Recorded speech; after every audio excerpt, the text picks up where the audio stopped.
L'air du temps. Il y a dans cette expression l'idée d'être à la mode, d'un air qui serait passager.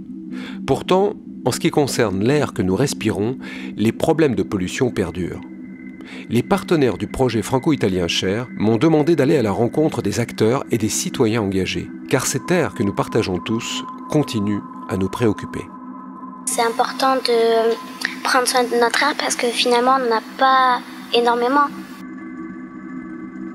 Lorsque l'on m'a proposé d'aller faire un état des lieux des mesures prises pour la préservation de notre air, j'ai d'abord reçu ceci. Les résultats de modélisation, où l'on voit distinctement les masses d'air polluées qui se déplacent, suivant les conditions météo, les vents, les saisons et les différentes températures. Une chose est sûre, notre air chargé de toutes ces particules que nous produisons de par nos activités humaines est constamment en mouvement. Me voici donc sur la route, en direction du sud de la France et le nord de l'Italie, pour essayer de suivre et comprendre le cheminement de cet air capricieux et ses conséquences, quitte à prendre de la hauteur.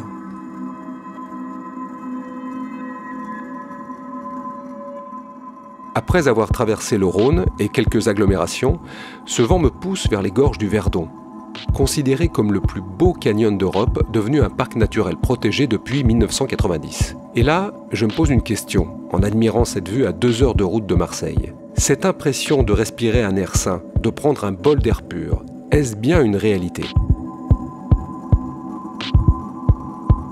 On se rend bien compte que quand on veut améliorer la qualité de l'air très localement, par exemple à Marseille ou dans un autre centre urbain, c'est pas uniquement sur le centre-ville qu'il faut agir, il faut également agir sur les alentours, puisque finalement on va être dépendant également de toutes les émissions qui vont être autour et qui finalement vont être transportées. Et ce voyage au long cours des particules m'a été confirmé à Grenoble.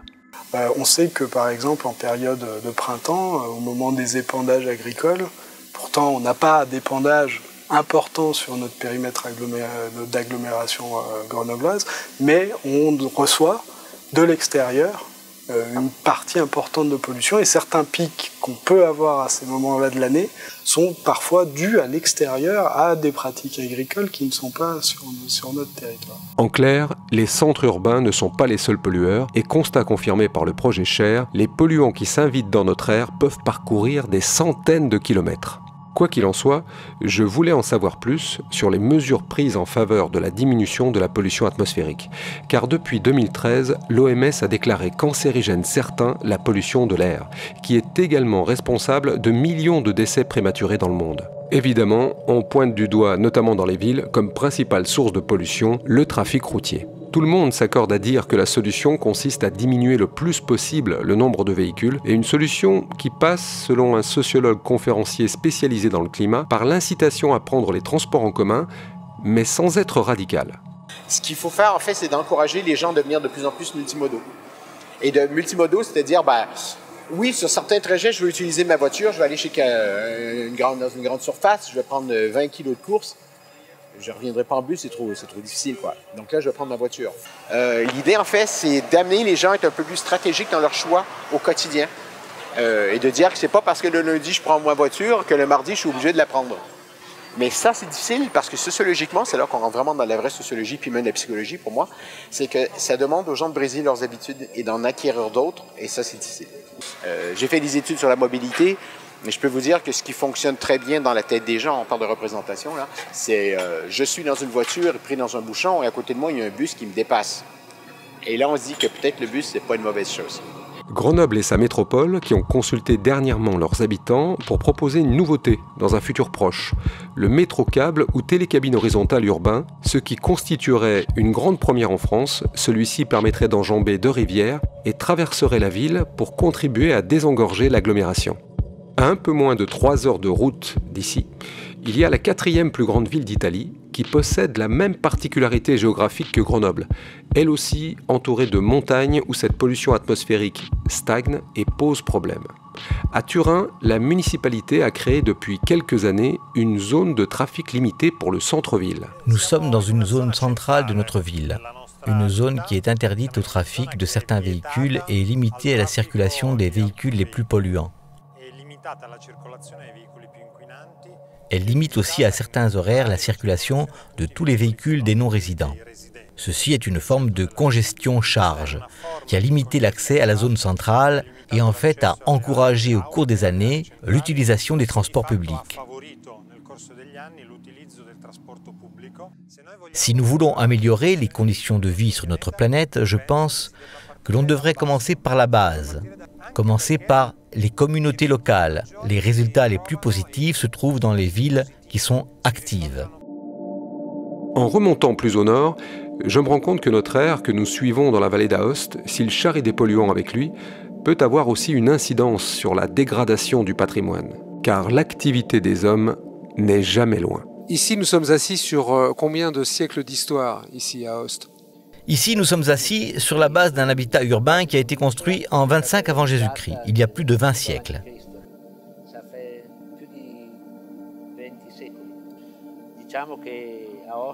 Disons qu'à Aoste, la réduction de l'activité associée à la métallurgie, comme l'arrêt de l'entreprise Cogne Nationale et l'introduction du chauffage au gaz naturel, nous a permis au cours des années de diminuer considérablement la pollution. Effectivement, j'avais entendu parler du téléchauffage ou d'un chauffage urbain propre. C'est à Turin qu'il y a le plus grand système de chauffage urbain électrique et thermique d'Italie qui alimente la moitié de la population de Turin, soit 500 000 personnes. La ville de Turin, aujourd'hui, a le système de téléchauffage le plus grand d'Italie. Beaucoup de villes en Italie et dans le nord de l'Europe utilisent le système de téléchauffage. Le nôtre en particulier est un système qui utilise la cogénération, électricité et chauffage, le tout à base de méthane. Le citoyen n'a plus de chaudière dans son logement. Il n'y a plus de coûts associés à l'entretien et à la manutention de la chaudière. Normalement, d'un point de vue économique, c'est un allègement de l'ordre de 5 à 8% sur le coût d'utilisation d'une chaudière à gaz. La cogénération, au prorata des effets, au prorata de la production électrique et thermique, utilise moins d'énergie entrante. En utilisant moins de combustible, elle émet moins de particules. En remontant près de la frontière, je me dirige vers le tunnel du Mont Blanc, où des mesures de restriction de circulation sont imposées aux poids lourds depuis une loi régionale datant de 1994, avec un seuil maximal de poids lourds autorisés à circuler et des normes anti-pollution draconiennes. Il existe une surveillance très approfondie de la circulation par la Société de gestion du tunnel. Aujourd'hui, en 2015, plus de 85% des véhicules lourds traversant le tunnel font partie des catégories les plus évoluées qui ont la plus faible émission de polluants.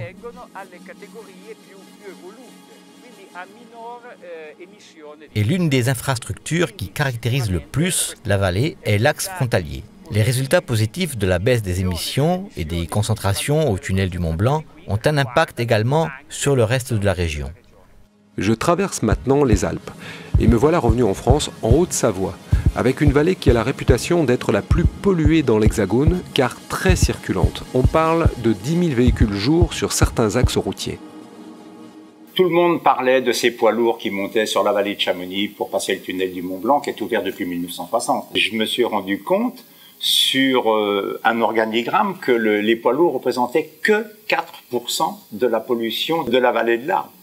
4%. Quel est le plus gros pourvoyeur? Eh bien justement, le plus gros pourvoyeur, ce sont les maisons d'habitation. On s'est rendu compte qu'une cheminée traditionnelle, 85% de la chaleur est dans la cheminée et 15% est dans la maison. Et quand vous discutez avec des professionnels, vous vous rendez compte que le poêle, c'est le contraire. J'ai gagné quasiment 2,5 degrés en chauffage, en chaleur, et surtout en rapidité de chaleur. Bon, il y a peut-être des régions en France qui sont moins polluées que les nôtres, sûrement, j'espère en tout cas. Mais bon, nous, on est dans une région difficile et il faut quand même qu'on fasse l'effort d'être les premiers à réagir, quoi, parce que c'est important. Ce Haut-Savoyard, chaleureux et concerné, comme vous avez pu le constater, a bénéficié de l'aide du Fonds Herbois pour financer son poêle, une aide qui fait partie du plan de protection de l'atmosphère de la vallée de l'Arve. Et cette conversation m'a fait prendre conscience que le polluant le plus critique n'est pas toujours celui que l'on croit. Et aux feux de cheminée, qui peuvent contaminer l'air de toute une région, surtout en période hivernale, il faut ajouter une autre pratique qui contribue aussi à cette pollution atmosphérique, l'écobuage ou les feux de végétaux.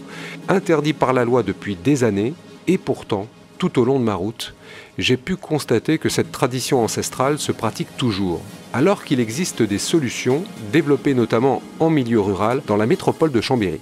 On a acheté donc trois broyeurs, je dirais thermiques, justement pour mettre à disposition de groupements de communes dans l'intérêt de faire du broyat, mais aussi dans l'intérêt effectivement d'éviter le brûlage. Du coup, ce broyage a servi d'abord dans les communes et on a essayé ensuite de l'étendre à la population. Moi, je prends l'exemple sur ma commune. Au début, donc on nous amenait le broyeur. Si ce n'est que le broyeur, il faut l'amener chez des particuliers. Et j'ai rajouté un service complémentaire pour que ça fonctionne. C'est-à-dire que moi, j'amène maintenant le broyeur, mes services techniques amènent chez les gens, pour que derrière, on puisse impulser cette dynamique. Et je vois qu'il y a beaucoup de mairies qui ont fait dans ce sens-là. On peut économiser, donc en termes d'énergie, de carburant pour descendre dans la déchetterie. On économise en eau, puisque le broyat garde l'humidité au pied des plantes. Et ensuite, en économie de temps de travail, puisque l'herbe ne pousse plus au pied des fleurs. Rien ne se perd, pas de rejet dans l'atmosphère, c'est tout bénéfice, économie d'effort. Que peut-on ajouter ? Je laisse le Mont Blanc derrière moi pour suivre un autre courant d'air qui m'amène le long des Alpes-Maritimes jusqu'au bord de la mer, à Nice, où l'on présage déjà le futur en étant l'une des 5 premières smart cities dans le monde, au même titre que Londres et Barcelone. La capitale de la Côte d'Azur a connecté un réseau de près de 3000 capteurs fixes ou mobiles qui recueillent en particulier des données sur la qualité de l'air. L'intérêt d'avoir ces données, c'est pas seulement de récupérer des données et de faire un état des lieux, c'est d'avoir une aide à la décision. Avec IBM, justement, on a un projet de centre d'excellence qui va nous permettre d'arriver à ces arbres décisionnels extrêmement précis pour la régulation des feux tricolores, la régulation de la circulation. On va avertir les automobilistes par des panneaux variables ou des alertes SMS pour leur dire cette zone-là, il ne faut pas y aller. Et à Marseille, la cité phocéenne s'active, se mobilise pour identifier et combattre un ennemi de toute petite taille, extrêmement nuisible pour notre santé. On est dans un nuage de particules ici, même si on ne les voit pas. On dirait pas. Et donc justement, tout l'enjeu, c'est de réussir justement à les capter et à pouvoir les mesurer. On va essayer au-delà de pouvoir mesurer et de quantifier la quantité de particules qu'on a, essayer de caractériser ces particules pour pouvoir remonter à leurs origines. Il y a des outils d'aide à la décision de plus en plus sophistiqués pour pouvoir agir. Et si on arrive finalement à prendre des actions concertées sur l'ensemble des territoires, sur l'ensemble des territoires frontaliers, on va pouvoir améliorer la qualité de l'air sur l'ensemble du territoire. Je sens bien que les décisions des pouvoirs publics doivent être coordonnées à notre prise de conscience individuelle. Bousculer, changer nos habitudes n'est pas si simple, mais les bons réflexes sont ceux qui sont pris le plus tôt possible. Et justement, un programme, L'air et moi, a été créé pour sensibiliser dans les écoles les enfants. Nos enfants. Ceux qui seront les acteurs demain de notre société. L'air et moi, c'est un ensemble d'outils pédagogiques qui sont gratuits et qui vont être utilisés par les enseignants, les animateurs et les parents pour sensibiliser à la qualité de l'air. Et c'est épatant. Les enfants se prennent au jeu avec des personnages de BD originaux, des vidéos qui ont vocation à s'exporter d'ailleurs. Alors, dans le cadre du projet européen, on a réalisé plus de 10 formations de formateurs en France, en Italie, que ce soit en Rhône-Alpes, en Vallée d'Aoste et en Piémont, en PACA, pour justement former un réseau d'animateurs, d'enseignants et de personnes qualifiées pour que eux s'emparent des supports L'air et moi et puissent être les ambassadeurs de la sensibilisation à la qualité de l'air sur leur territoire. Moi, je souffre d'asma, il polline dei fiori e anche i gas fanno venire l'allergia. On va plutôt utiliser le pédibus, le covoitural, les transports en commun. Je dis à ma maman d'aller à lavorare, à travailler à pied et comme ça, elle ne pollue pas l'air parce qu'elle ne prend pas la machine. On peut faire du vélo ou de la trottinette, des trucs qui fonctionnent avec nos jambes. La sagesse n'attend pas le nombre des années, n'est-ce pas ? Ainsi s'achève ce voyage et nous l'avons vu, des solutions existent et profitent à tous, à chacun de nous. scientifiques, élus, décideurs, citoyens, de nous en emparer pour améliorer cet air si précieux que nous partageons tous.